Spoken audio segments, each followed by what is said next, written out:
Exam இருக்கும். அநேகரை பார்த்துருக்கேன். எக்ஸாம் இருக்கும். ஆனா படிக்கிறவன் என்ன பண்ணுவான்னா, முதல் நாள்ல இருந்தே ஆரம்பிச்சிருவான். முதல் நாள்ல இருந்தே படிக்க ஆரம்பிச்சிருவான். இன்னைக்கு என்ன நடத்துனாங்க அதை படிப்பான். அடுத்த நாள் என்ன நடத்துறாங்க அதை படிப்பாங்க. இப்படியாக எக்ஸாமுக்கு ஆயத்தம் முதல்ல இருந்தே ஆரம்பிச்சு ஒவ்வொரு நாளும் படிக்கிறவன் தான் ஃபர்ஸ்ட் ரேங்க் எடுக்க முடியும். கடைசி நாள் ஒரு 10 நாளைக்கு மேலே ஸ்டடி லீவில் படிப்பாங்க சிலர். 3 நாளைக்கு முன்ன படிப்பான், எப்படியாவது பாஸ் ஆகணும். ஆனால் அவன் ரொம்ப வருத்தப்பட்டுக்கிடுவான். நான் படித்தேன் பிரதர், ஆனால் சரியாக வரல.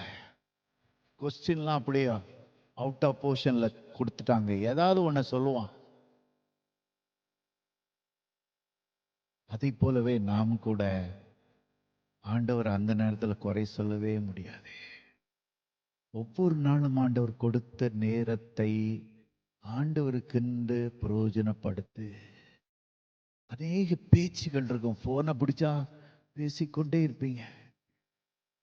ஆனா அவர்களால் எந்த பிரயோஜனமும் இல்லை.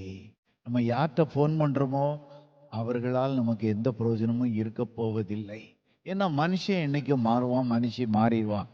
ஆனா தேவனுக்காக காத்திருப்பதே, கர்த்தருக்கு காத்திருக்கிறவர்கள் புது பலனடைவார்கள். அல்லேலூயா.